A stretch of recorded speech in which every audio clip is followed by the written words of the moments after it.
श्री शिवाय नमस्तुभ्यम। नमस्कार भक्तों, जय श्री राम। स्वागत है आप सभी भक्तों का अपने YouTube चैनल में। आज की वीडियो में आप लोग सोमवार व्रत कथा का श्रवण करेंगे।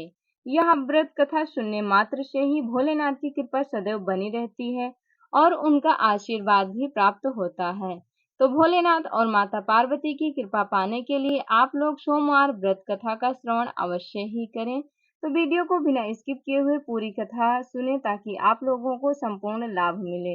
बिना देरी किए हुए वीडियो को शुरू करते हैं और आप लोगों को संपूर्ण सोमवार व्रत कथा सुनाते हैं। तो आप लोग ध्यान पूर्वक सुनिए। सबसे पहले माता पार्वती और श्री शिव जी के चरणों में नमस्कार करते हैं, उन्हें प्रणाम करते हैं। फिर उसके बाद में सोमवार व्रत कथा का प्रारंभ करते हैं। सोमवार व्रत कथा प्रारंभ।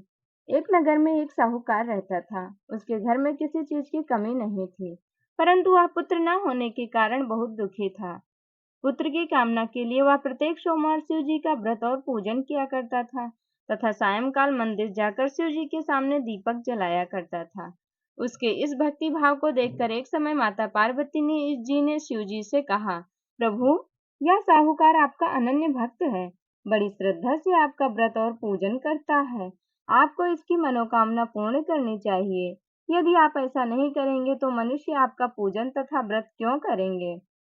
माता पार्वती का ऐसा आग्रह देख शिव जी कहने लगे, हे पार्वती, इसके भाग्य में पुत्र न होने पर भी मैं इसको पुत्र की प्राप्ति का वर देता हूँ, परंतु वह 12 वर्ष तक ही जीवित रहेगा। माता पार्वती और भगवान शिव का यह वार्तालाप साहूकार सुन रहा था। इससे उसको न तो प्रसन्नता हुई और न ही दुख हुआ। वह एक पूर्व की तरह शिव जी का व्रत और पूजन करता रहा। कुछ समय बाद साहूकार के घर अति सुंदर पुत्र हुआ। साहूकार के घर में बहुत खुशी मनाई गई। साहूकार असलियत जानता था, इसलिए उसने ना तो अधिक प्रसन्नता प्रकट की और न ही किसी को यह भेद ही बताया। जब वह बालक 11 वर्ष का हो गया तो वह उसकी माता ने साहूकार से उसका विवाह करने के लिए कहा। साहूकार इसके लिए राजी नहीं हुआ। उसने बालक के मामा को बुलाकर उसे बहुत सा धन देकर कहा, तुम बालक को पढ़ने के लिए काशी ले जाओ और रास्ते में यज्ञादि शुभ कर्म करते हुए जाना। दोनों मामा भांजे यज्ञ करते ब्राह्मणों को भोजन कराते तथा दक्षिणा देते काशी जी की ओर चल पड़े। रास्ते में एक शहर पड़ा। उस शहर में राजा की कन्या का विवाह था, परंतु जो राजकुमार विवाह कराने के लिए आया था वह एक आंख से काना था। उसके पिता को इस बात की बड़ी चिंता थी कि कहीं राजकुमार को देख राजकुमारी तथा उसके माता पिता विवाह में किसी प्रकार की अड़चन पैदा न कर दें। जब उसने सेठ के अति सुंदर लड़के को देखा तो मन में विचार किया कि क्यों न द्वाराचार के समय इस लड़के से वर का काम चलाया जाए। ऐसा मन में विचार कर राजकुमार के पिता ने उस लड़के और उसके मामा से बात की। वे राजी हो गए। फिर उस साहूकार के लड़के को वर के कपड़े पहनाकर तथा घोड़ी पर बैठाकर कन्या के द्वार पर ले गए। सभी कार्य बिना किसी विघ्न के पूर्ण हो गया। राजकुमार के पिता ने सोचा कि यदि विवाह कार्य भी इसी लड़के से करा लिया जाए तो क्या बुराई है। ऐसा विचार कर लड़के और उसके मामा से कहा, यदि आप फेरों और कन्यादान के काम को भी करा दे तो मैं इसके बदले आपको बहुत सारा धन दूंगा। दोनों ने इसे सहर्ष स्वीकार कर लिया। विवाह कार्य अच्छी तरह से संपन्न हो गया। सेठ का पुत्र जिस समय जाने लगा तो उसने राजकुमारी की चुंदड़ी के पल्ले पर लिख दिया, तेरा विवाह मेरे साथ हुआ, परंतु जिस राजकुमार के साथ तुमको भेजेंगे वह एक आंख से काना है। मैं काशी जी पढ़ने जा रहा हूँ। सेठ के लड़के के जाने के पश्चात राजकुमारी ने जब अपनी चुंदड़ी पर ऐसा लिखा हुआ पाया तो उसने अपने पिता को सारी बात बताने के बाद कान्हे राजकुमार के साथ जाने से मना कर दिया। राजकुमारी के माता पिता ने अपनी कन्या को विदा ही नहीं किया। बारात वापस चली गई। उधर सेठ का लड़का और उसका मामा काशी पहुंच गए। वहां जाकर उन्होंने यज्ञ करना और लड़के ने पढ़ना शुरू कर दिया। जब लड़के की आयु 12 साल की हो गई उस दिन उन्होंने यज्ञ रचा रखा था। लड़के की तबीयत खराब हुई, वह अंदर जाकर लेटा और उसके प्राण भी निकल गए। जब उसके मामा ने आकर देखा कि उसका भांजा मृत पड़ा है तो उसको बड़ा आश्चर्य हुआ। उसने सोचा कि अगर मैं अभी रोना पीटना मचा दूंगा तो यज्ञ का कार्य अधूरा रह जाएगा। अतः उसने जल्दी से यज्ञ का कार्य समाप्त करवाकर ब्राह्मणों के जाने के बाद रोना पीटना शुरू कर दिया। संयोगवश उसी समय शिव पार्वती उधर से जा रहे थे। रोने और विलाप करने की आवाज सुनकर वे वहां पहुंच गए। उन्होंने पाया कि वहां एक लड़का मृत पड़ा था। माता पार्वती कहने लगी, महाराज, यह तो उसी सेठ का लड़का है जो आपके वरदान से उत्पन्न हुआ था। शिव जी ने कहा, हे पार्वती, इसकी आयु इतनी ही थी। तब पार्वती जी ने कहा, प्रभु, इस बालक को और आयु दे दो, नहीं तो इसके माता पिता तड़प तड़प कर मर जाएंगे। माता पार्वती के बार बार आग्रह करने पर शिव जी ने उसको जीवन का वरदान दिया। शिव जी की कृपा से वह लड़का जीवित हो गया। शिव जी और पार्वती कैलाश पर्वत को चले गए। शिक्षा पूर्ण होने पर वह लड़का और उसका मामा उसी प्रकार यज्ञादि शुभ कर्म करते अपने घर की ओर चल पड़े। रास्ते में उसी शहर में आए जहाँ की राजकुमारी से लड़के का विवाह हुआ था। वहां आकर उन्होंने यज्ञ आरंभ कर दिया। उस लड़के के ससुर वहां के राजा ने उसको पहचान लिया और महल में ले जाकर उसकी बड़ी आवभगत की तथा बहुत से दास दासियों सहित आदर पूर्वक अपनी राजकुमारी और जमाई को विदा किया। इधर साहूकार तथा उसकी पत्नी अपने पुत्र को सही सलामत लौट आया देखकर बहुत खुश हुए। जो कोई सोमवार के व्रत को धारण करता है अथवा इस कथा को पढ़ता या सुनता है, उसकी समस्त मनोकामनाएं पूर्ण होती हैं तथा इस लोक में नाना प्रकार के सुख भोग कर अंत में वह सदाशिव के लोक को प्राप्त होता है। अभी तक आप लोग सुन रहे थे सोमवार व्रत कथा। आगे और भी एक कथा सुनाने जा रहे हैं आप लोगों को, जो सौम्य प्रदोष व्रत कथा है। आगे भी आप लोग सौम्य प्रदोष व्रत कथा का श्रवण करिए और वीडियो अच्छी लगी तो लाइक कर देना। सौम्य प्रदोष व्रत कथा। एक विधवा ब्राह्मणी प्रत्येक प्रातः अपने पुत्र को साथ लेकर भिक्षा लेने जाती और संध्या को लौटती। भिक्षा में जो मिलता उससे अपना कार्य चलाती और शिव जी का प्रदोष व्रत भी करती। आशुतोष शिव का यह व्रत तब से रख रही थी जब से महर्षि शांडिल्य ने उसे ऐसा करने को कहा था। ब्राह्मणी असल में राजगुरु की पत्नी थी। जब प्रतिकूल समय आया तो राज्य में विद्रोह हुआ और विद्रोहियों ने उसके पति की निर्दयता पूर्वक हत्या कर दी थी। पुत्र अभी छोटा था, इसलिए उसने न चाहते हुए भी अपने पति के शव का परित्याग कर भागना पड़ा।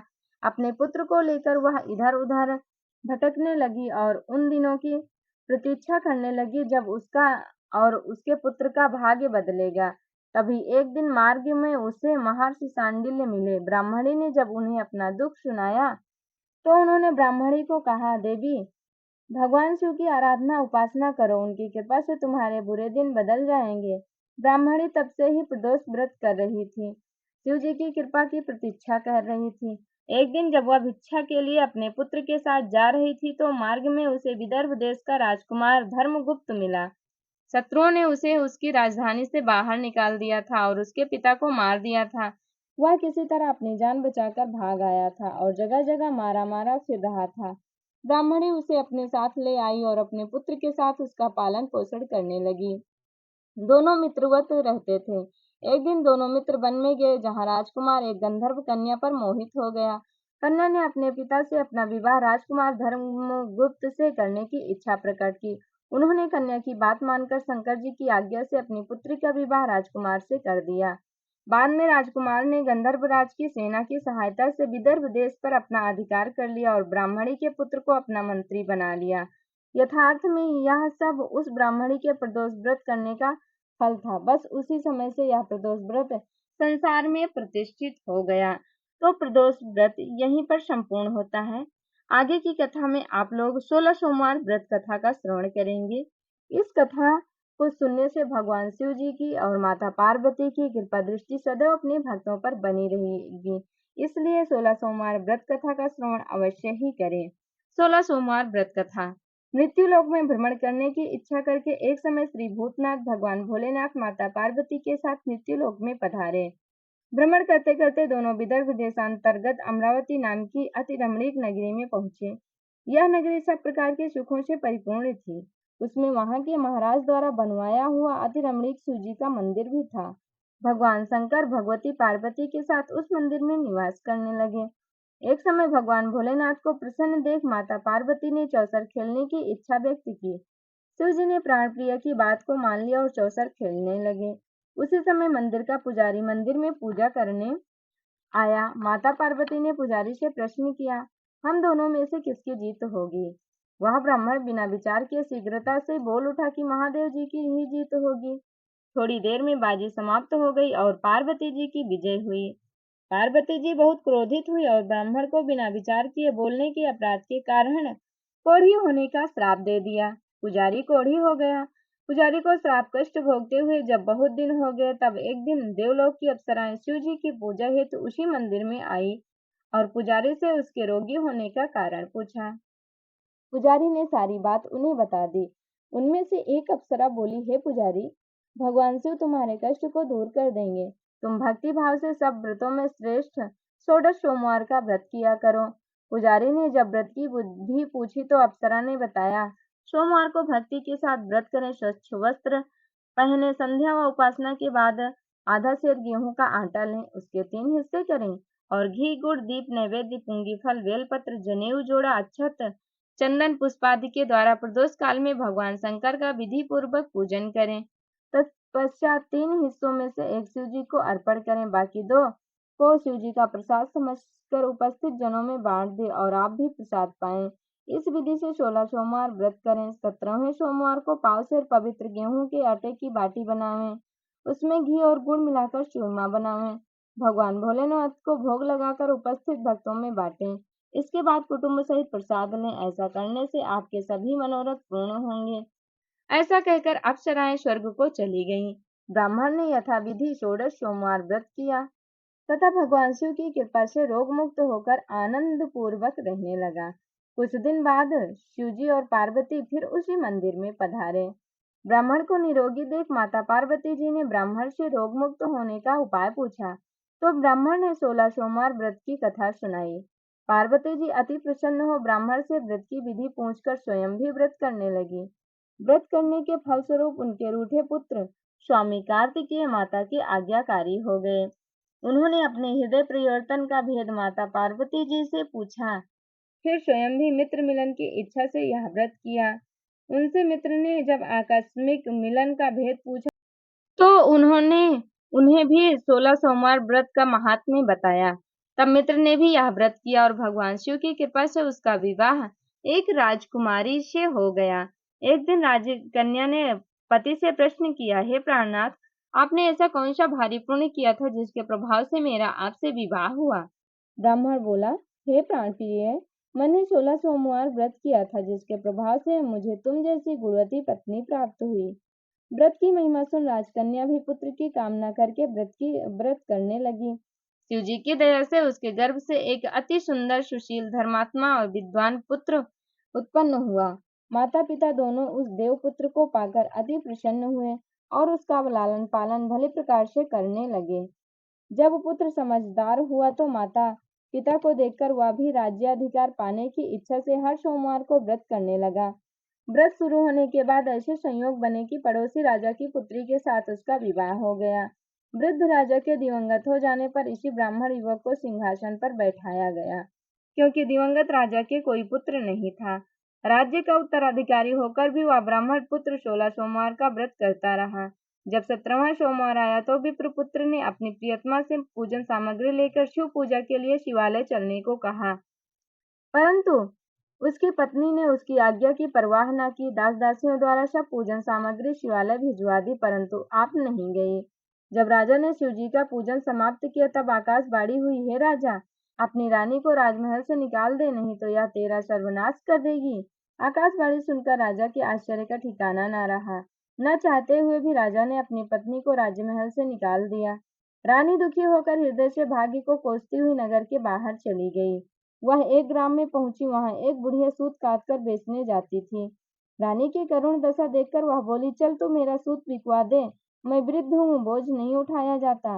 रानी ने बुढ़िया के सिर से सूत की गठरी उतारकर अपने सिर पर रख ली।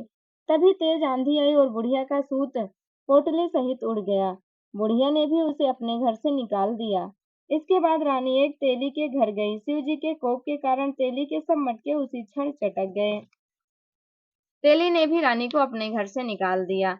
अत्यंत दुख पाती हुई रानी एक नदी के तट पर गई तो नदी का समस्त जल सूख गया। तत्पश्चात रानी एक वन में गई। वहां जाकर सरोवर में सीढ़ी से उतरकर पानी पीने गई। उसके हाथ का स्पर्श होते ही सरोवर का नीलकमल के समान जल असंख्य किरणों से भर गया। रानी ने भाग्य पर दोषारोपण करते हुए उस जल को पीकर पेड़ की शीतल छाया में विश्राम करना चाहा, परंतु रानी जिस पेड़ के नीचे जाती उस पेड़ के पत्ते तत्काल गिर जाते। वन सरोवर जल की ऐसी दशा देख गऊ चराते ग्वालों ने अपनी गुसाई जी से, जो उस जंगल में स्थित मंदिर में पुजारी थे, यह बात बताई। ग्वाले रानी को गुसाई जी के पास लाए। रानी की मुख कांति और शरीर शोभा देख गुसाई जी जान गए कि यह अवश्य ही कोई विधि की गति की मारी कुलीन स्त्री है। पुजारी ने रानी से पूछा, हे पुत्री, तुम्हारे ऊपर कौन से देवता का कोप है जिससे तुम्हारी ऐसी दशा है? पुजारी की बात सुन रानी ने शिवजी महाराज के पूजन का बहिष्कार करने की बात बताई तो पुजारी जी शिवजी महाराज की अनेक प्रकार की स्तुति करने लगे और करते हुए रानी से बोले कि पुत्री, तुम सब मनोरथ पूर्ण करने वाले 16 सोमवार व्रत करो, उसके प्रभाव से अपने कष्टों से मुक्त हो सकोगी। गुसाई जी की बात मानकर रानी ने 16 सोमवार व्रत किया और 17वें सोमवार को विधि विधान सहित पूजन किया। उस पूजन के प्रभाव से राजा के हृदय में विचार उत्पन्न हुआ कि रानी को गई बहुत से दिन व्यतीत तो हो गए, न जाने कहाँ कहाँ भटकती होगी, उसे अब ढूंढना चाहिए। यह सोच रानी को तलाश करने के लिए राजा ने चारों दिशाओं में दूत भेजे। वे दूत रानी को ढूंढते हुए पुजारी के आश्रम में पहुंचे। वहां रानी को पाकर पुजारी से रानी को अपने साथ ले जाने का आग्रह करने लगे, परंतु पुजारी ने मना कर दिया। दूत चुपचाप लौट आए और महाराज को रानी का पता बतलाया। रानी का पता पाकर महाराज स्वयं पुजारी के आश्रम में गए और पुजारी से प्रार्थना करने लगे, महाराज, जो देवी आपके आश्रम में रहती है वह मेरी पत्नी है। शिव जी के कोप के कारण मैंने इसका त्याग कर दिया था। अब इस पर से शिव जी का प्रकोप शांत हो गया है, इसलिए मैं इन्हें लेने आया हूँ। आप इनको मेरे साथ जाने की आज्ञा दीजिए। गुसाई जी ने रानी को राजा के साथ जाने की आज्ञा दे दी। गुसाई जी की आज्ञा पाकर रानी प्रसन्न होकर राजा के साथ नगर में आई। नगर वासियों ने नगर के द्वार तथा नगर को तोरण एवं बंधनवारों से विविध विधि से सजाया। घर घर में मंगलगान होने लगे। पंडितों ने विविध वेद मंत्रों का उच्चारण कर अपनी राजधानी का स्वागत किया।